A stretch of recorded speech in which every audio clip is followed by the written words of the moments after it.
Dracula by Bram Stoker. Chapter 10. Letter Dr. Seward to Honorable Arthur Holmwood. September 6th. My dear Art, my news today is not so good. Lucy this morning had gone back a bit. There is, however, one good thing which has arisen from it. Mrs. Westenra was naturally anxious concerning Lucy, and has consulted me professionally about her. I took advantage of the opportunity, and told her that my old master, Van Helsing, the great specialist, was coming to stay with me, and that I would put her in his charge conjointly with myself, so now we can come and go without alarming her unduly, for a shock to her would mean sudden death, and this, in Lucy's weak condition, might be disastrous to her. We are hedged in with difficulties, all of us, my poor old fellow, but please God, we shall come through them all right. If any need I shall write, so that, if you do not hear from me, take it for granted that I am simply waiting for news. In haste yours ever, John Seward. Dr. Seward's Diary. September 7th. The first thing Van Helsing said to me when we met at Liverpool Street was, "Have you said anything to our young friend the lover of her?" "No," I said. "I waited till I had seen you, as I said in my telegram. I wrote him a letter simply telling him that you were coming, as Miss Westenra was not so well, and that I should let him know if need be." "Right, my friend," he said. "Quite right. Better he not know as yet, perhaps he shall never know. I pray so, but if it be needed then he shall know all. And my good friend John, let me caution you. You deal with the madman. All men are mad in some way or the other, and inasmuch as you deal discreetly with your madmen, so deal with God's madmen, to the rest of the world. You tell not your madmen what you do nor why you do it, you tell them not what you think. So you shall keep knowledge in its place, where it may rest, where it may gather its kind around it, and breed. You and I shall keep as yet what we know here, and here."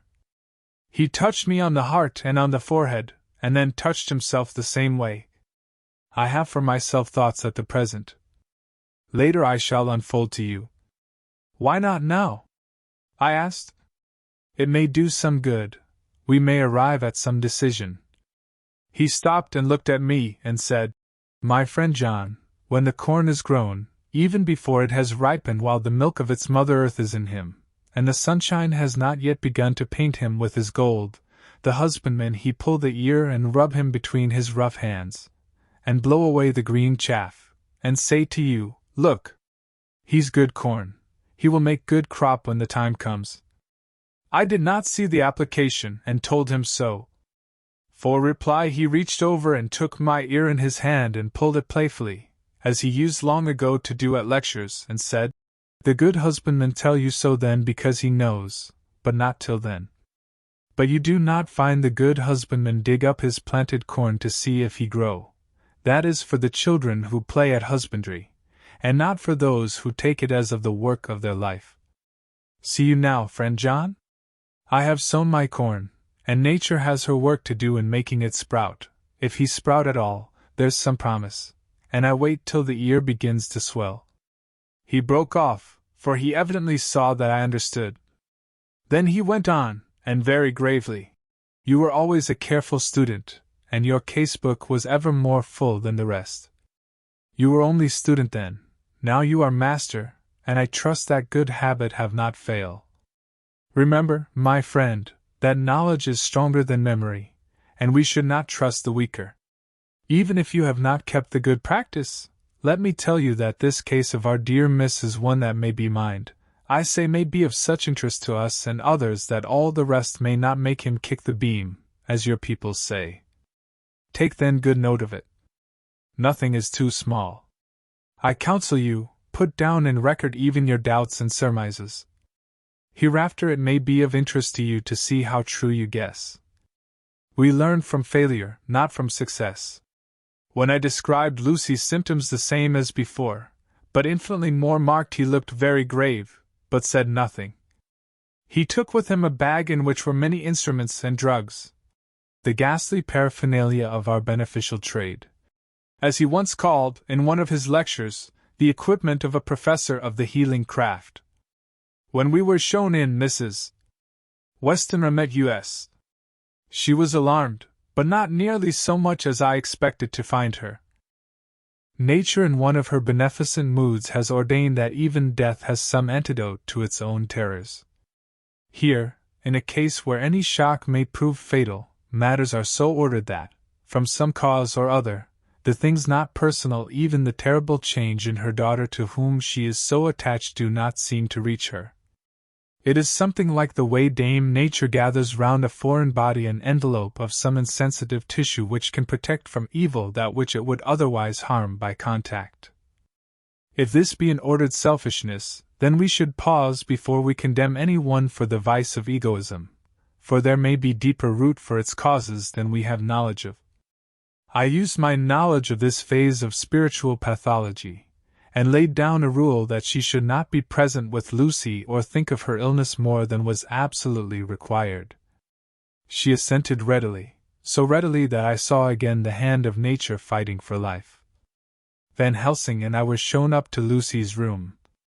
If I was shocked when I saw her yesterday, I was horrified when I saw her today. She was ghastly, chalkily pale, the red seemed to have gone even from her lips and gums, and the bones of her face stood out prominently. Her breathing was painful to see or hear.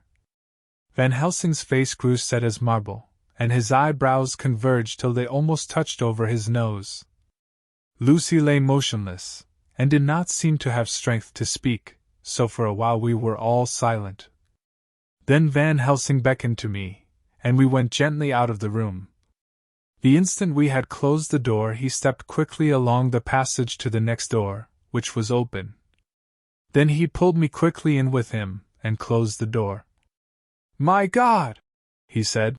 "This is dreadful. There is no time to be lost. She will die for sheer want of blood to keep the heart's action as it should be. There must be transfusion of blood at once. Is it you or me? I am younger and stronger, Professor. It must be me. Then get ready at once. I will bring up my bag. I am prepared." I went downstairs with him, and as we were going there was a knock at the hall door. When we reached the hall, the maid had just opened the door, and Arthur was stepping quickly in. He rushed up to me, saying in an eager whisper, "Jack, I was so anxious. I read between the lines of your letter, and have been in an agony. The dad was better, so I ran down here to see for myself. Is not that gentleman Dr. Van Helsing? I am so thankful to you, sir, for coming." When first the professor's eye had lit upon him, he had been angry at his interruption at such a time. But now, as he took in his stalwart proportions and recognized the strong young manhood which seemed to emanate from him, his eyes gleamed. Without a pause, he said to him gravely as he held out his hand, "Sir, you have come in time. You are the lover of our dear Miss. She is bad, very, very bad. Nay, my child, do not go like that." For he suddenly grew pale and sat down in a chair almost fainting. "You are to help her. You can do more than any that live, and your courage is your best help." "What can I do?" asked Arthur hoarsely. "Tell me, and I shall do it. My life is hers, and I would give the last drop of blood in my body for her." The professor has a strongly humorous side, and I could from old knowledge detect a trace of its origin in his answer. "My young sir, I do not ask so much as that not the last. What shall I do?" There was fire in his eyes, and his open nostril quivered with intent. Van Helsing slapped him on the shoulder. "Come," he said. "You are a man, and it is a man we want. You are better than me, better than my friend John." Arthur looked bewildered, and the professor went on by explaining in a kindly way. "Young Miss is bad, very bad. She wants blood, and blood she must have or die. My friend John and I have consulted, and we are about to perform what we call transfusion of blood, to transfer from full veins of one to the empty veins which pine for him. John was to give his blood, as he is the more young and strong than me. Here Arthur took my hand and wrung it hard in silence. But now you are here, you are more good than us, old or young, who toil much in the world of thought. Our nerves are not so calm and our blood not so bright than yours. Arthur turned to him and said, If you only knew how gladly I would die for her, you would understand. He stopped, with a sort of choke in his voice. Good boy, said Van Helsing. In the not so far off you will be happy that you have done all for her you love. Come now and be silent. You shall kiss her once before it is done, but then you must go, and you must leave at my sign. Say no word to Madame. You know how it is with her. There must be no shock. Any knowledge of this would be one. Come. We all went up to Lucy's room. Arthur by direction remained outside. Lucy turned her head and looked at us, but said nothing. She was not asleep, but she was simply too weak to make the effort. Her eyes spoke to us, that was all. Van Helsing took some things from his bag and laid them on a little table out of sight. Then he mixed a narcotic, and coming over to the bed said cheerily, Now, little miss, here is your medicine. Drink it off like a good child. See, I lift you so that to swallow is easy. Yes. She had made the effort with success. It astonished me how long the drug took to act. This, in fact, marked the extent of her weakness. The time seemed endless until sleep began to flicker in her eyelids. At last, however, the narcotic began to manifest its potency, and she fell into a deep sleep. When the professor was satisfied, he called Arthur into the room, and bade him strip off his coat. Then he added, You may take that one little kiss whiles I bring over the table. Friend John, help to me. So either of us looked whilst he bent over her. Van Helsing turning to me said, He is so young and strong and of blood so pure that we need not defibrillate it. Then with swiftness, but with absolute method, Van Helsing performed the operation. As the transfusion went on, something like life seemed to come back to poor Lucy's cheeks, and through Arthur's growing pallor the joy of his face seemed absolutely to shine. After a bit I began to grow anxious, for the loss of blood was telling on Arthur, strong man as he was. It gave me an idea of what a terrible strain Lucy's system must have undergone, that what weakened Arthur only partially restored her. But the professor's face was set, and he stood watch in hand and with his eyes fixed now on the patient and now on Arthur. I could hear my own heart beat. Presently he said in a soft voice, Do not stir an instant. It is enough. You attend him. I will look to her. When all was over I could see how much Arthur was weakened. I dressed the wound and took his arm to bring him away. When Van Helsing spoke without turning round, the man seems to have eyes in the back of his head. The brave lover, I think, deserve another kiss, which he shall have presently. And as he had now finished his operation, he adjusted the pillow to the patient's head. As he did so, the narrow black velvet band which she seems always to wear round her throat, buckled with an old diamond buckle which her lover had given her, was dragged a little up, and showed a red mark on her throat. Arthur did not notice it, but I could hear the deep hiss of indrawn breath, which is one of Van Helsing's ways of betraying emotion. He said nothing at the moment, but turned to me, saying, Now take down our brave young lover, give him of the port wine, and let him lie down a while. He must then go home and rest, sleep much and eat much, that he may be recruited of what he has so given to his love. He must not stay here. Hold. A moment. I may take it, sir, that you are anxious of result. Then bring it with you that in all ways the operation is successful. You have saved her life this time, and you can go home and rest easy in mind that all that can be is. I shall tell her all when she is well. She shall love you none the less for what you have done. Goodbye. When Arthur had gone, I went back to the room. Lucy was sleeping gently, but her breathing was stronger. I could see the counterpane move as her breast heaved. By the bedside sat Van Helsing, looking at her intently. The velvet band again covered the red mark. I asked the professor in a whisper, What do you make of that mark on her throat? What do you make of it? I have not examined it yet, I answered, and then and there proceeded to loose the band. Just over the external jugular vein there were 2 punctures, not large, but not wholesome looking. There was no sign of disease, but the edges were white and worn-looking, as if by some trituration. It at once occurred to me that this wound, or whatever it was, might be the means of that manifest loss of blood, but I abandoned the idea as soon as formed, for such a thing could not be. The whole bed would have been drenched to a scarlet with the blood which the girl must have lost to leave such a pallor as she had before the transfusion. Well? Said Van Helsing. Well, said I can make nothing of it. The professor stood up. I must go back to Amsterdam tonight, he said. There are books and things there which I want. You must remain here all the night, and you must not let your sight pass from her. Shall I have a nurse? I asked. We are the best nurses, you and I. You keep watch all night, see that she is well fed, and that nothing disturbs her. You must not sleep all the night. Later on we can sleep, you and I. I shall be back as soon as possible. And then we may begin. May begin? I said. What on earth do you mean? We shall see, he answered as he hurried out.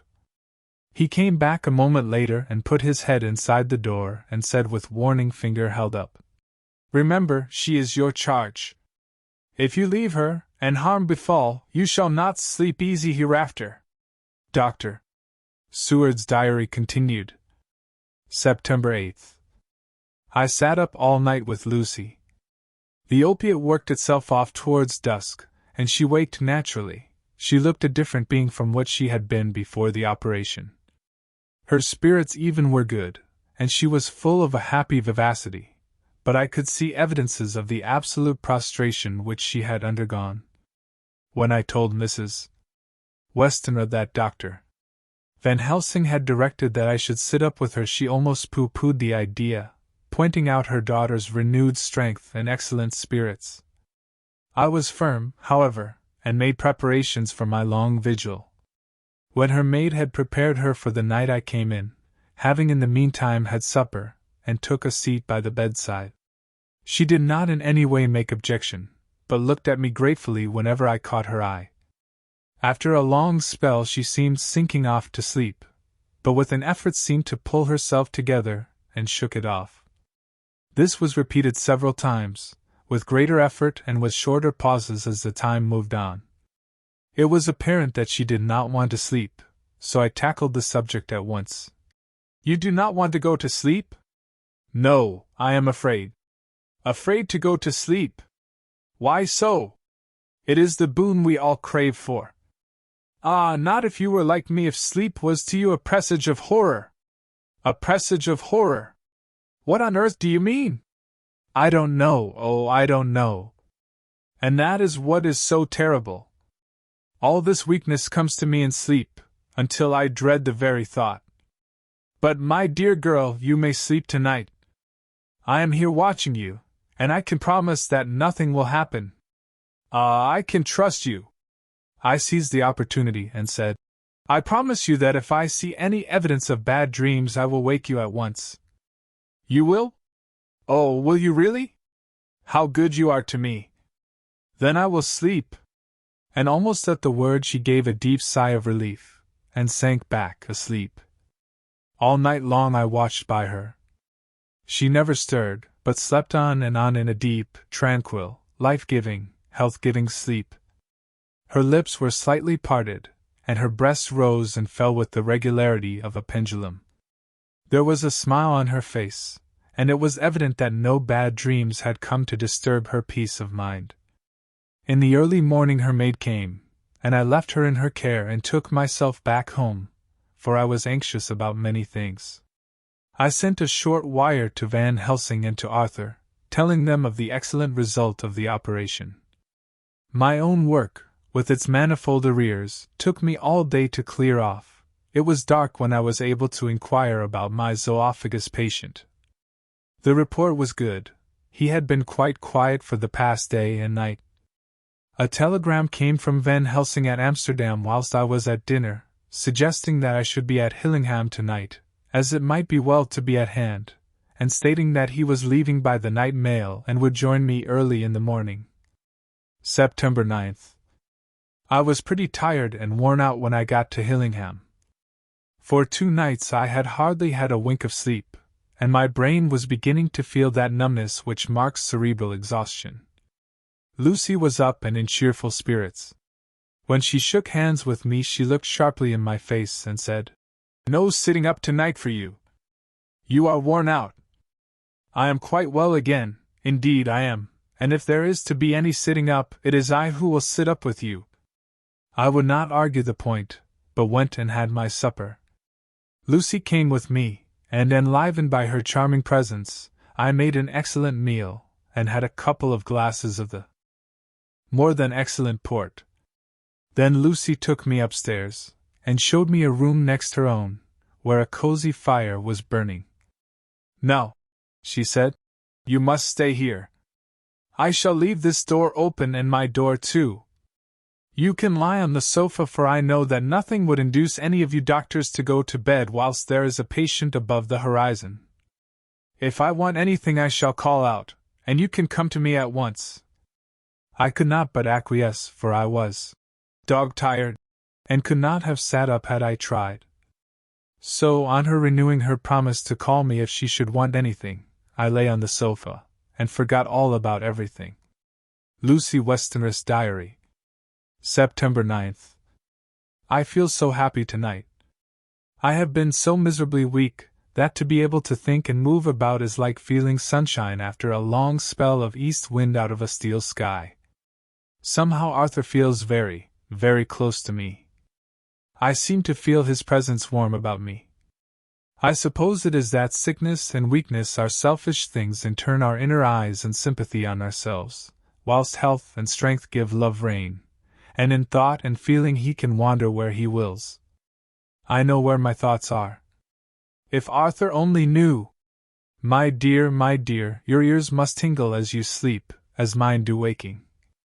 Oh, the blissful rest of last night! How I slept, with that dear, good Dr.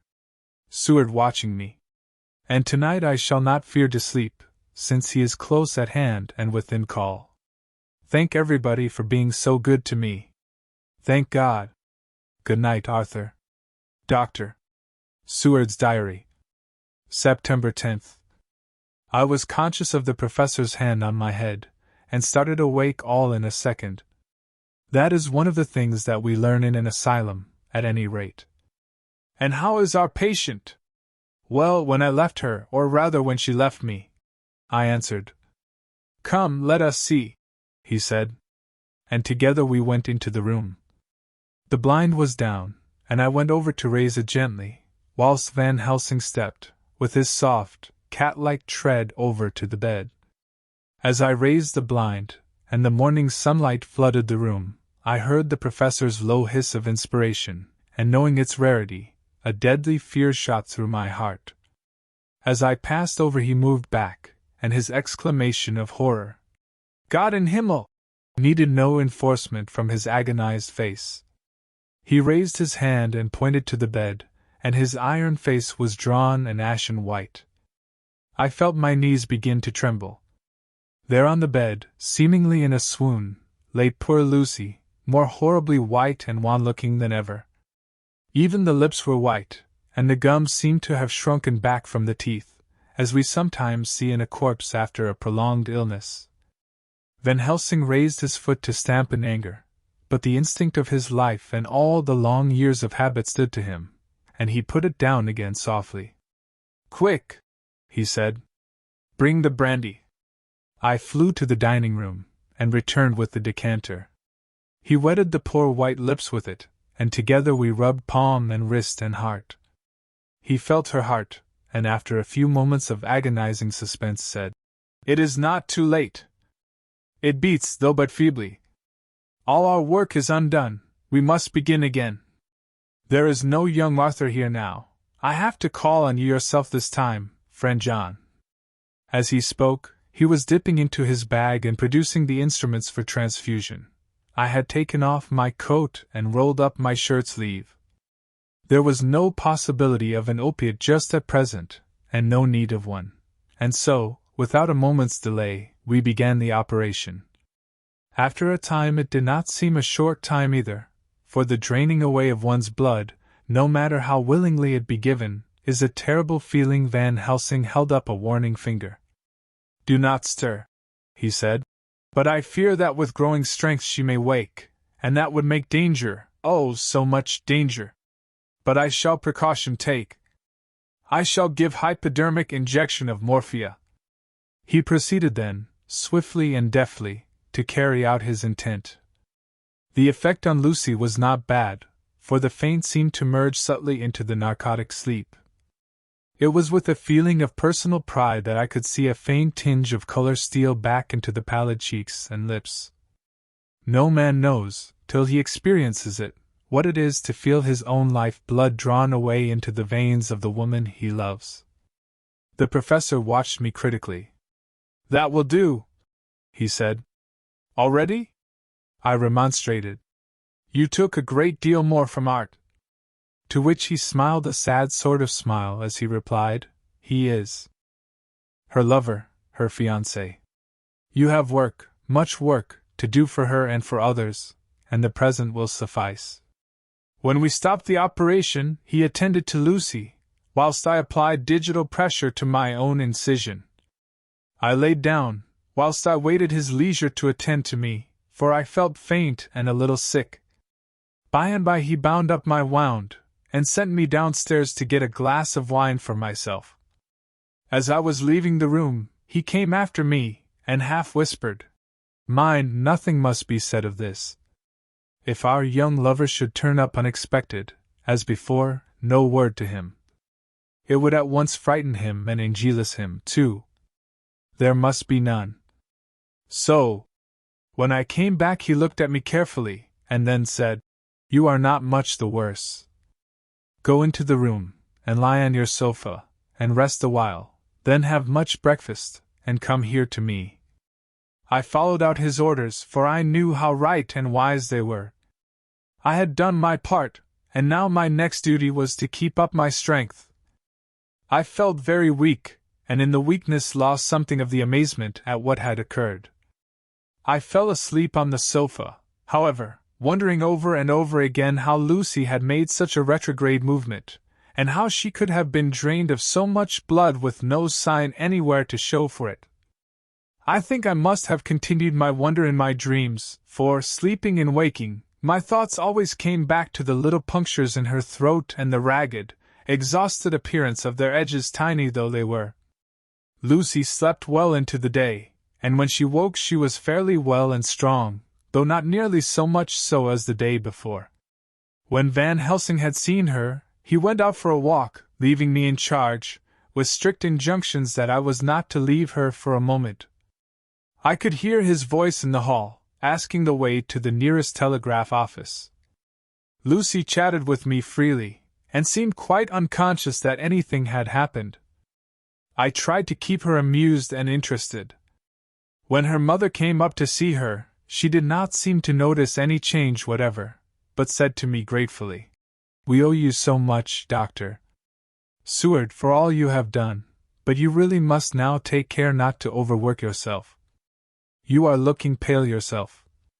You want a wife to nurse and look after you a bit, that you do." As she spoke, Lucy turned crimson, though it was only momentarily, for her poor wasted veins could not stand for long such an unwanted drain to the head. The reaction came in excessive pallor as she turned imploring eyes on me. I smiled and nodded, and laid my finger on my lips. With a sigh, she sank back amid her pillows. Van Helsing returned in a couple of hours, and presently said to me, "Now you go home, and eat much and drink enough. Make yourself strong. I stay here tonight, and I shall sit up with little miss myself. You and I must watch the case, and we must have none other to know. I have grave reasons. No, do not ask them, think what you will. Do not fear to think even the most not probable. Good night."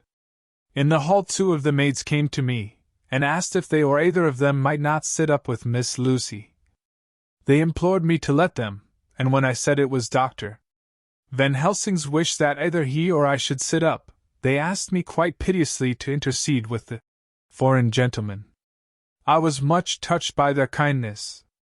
Perhaps it is because I am weak at present, and perhaps because it was on Lucy's account, that their devotion was manifested, for over and over again have I seen similar instances of woman's kindness. I got back here in time for a late dinner, went my rounds all well, and set this down whilst waiting for sleep. It is coming. September 11th. This afternoon I went over to Hillingham. Found Van Helsing in excellent spirits, and Lucy much better. Shortly after I had arrived, a big parcel from abroad came for the professor.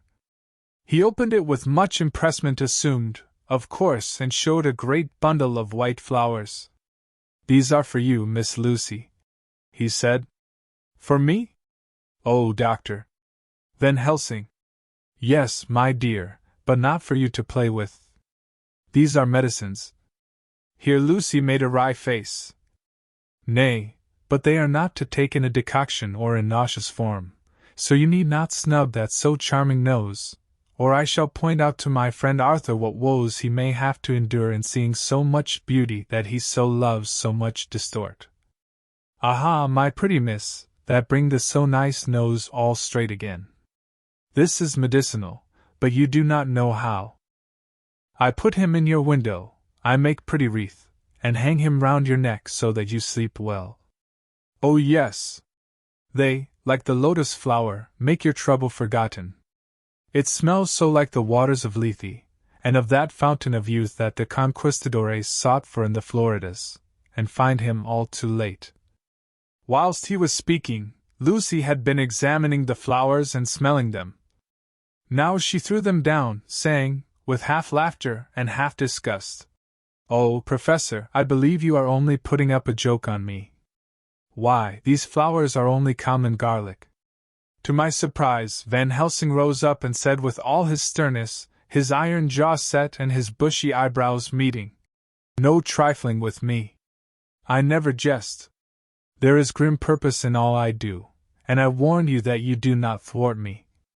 Take care, for the sake of others if not for your own." Then seeing poor Lucy scared, as she might well be, he went on more gently. "Oh, little miss, my dear, do not fear me. I only do for your good, but there is much virtue to you in those so common flowers. See, I place them myself in your room. I make myself the wreath that you are to wear. But hush! No telling to others that make so inquisitive questions. We must obey, and silence is a part of obedience, and obedience is to bring you strong and well into loving arms that wait for you. Now sit still a while. Come with me, friend John, and you shall help me deck the room with my garlic, which is all the way from Haarlem, where my friend Vanderpoel raised herb in his glasshouses all the year. I had to telegraph yesterday, or they would not have been here." We went into the room, taking the flowers with us. The professor's actions were certainly odd and not to be found in any pharmacopoeia that I ever heard of. First he fastened up the windows and latched them securely. Next, taking a handful of the flowers, he rubbed them all over the sashes, as though to ensure that every whiff of air that might get in would be laden with the garlic smell. Then with the wisp he rubbed all over the jamb of the door, above, below, and at each side, and round the fireplace in the same way. It all seemed grotesque to me, and presently I said, "Well, Professor, I know you always have a reason for what you do, but this certainly puzzles me. It is well we have no skeptic here, or he would say that you were working some spell to keep out an evil spirit." "Perhaps I am," he answered quietly as he began to make the wreath which Lucy was to wear round her neck. We then waited whilst Lucy made her toilet for the night, and when she was in bed he came and himself fixed the wreath of garlic round her neck. The last words he said to her were, "Take care you do not disturb it, and even if the room feel close, do not tonight open the window or the door." "I promise," said Lucy, and thank you both 1,000 times for all your kindness to me.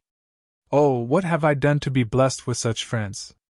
As we left the house in my fly, which was waiting, Van Helsing said, "Tonight I can sleep in peace, and sleep I want 2 nights of travel, much reading in the day between, and much anxiety on the day to follow, and a night to sit up, without to wink.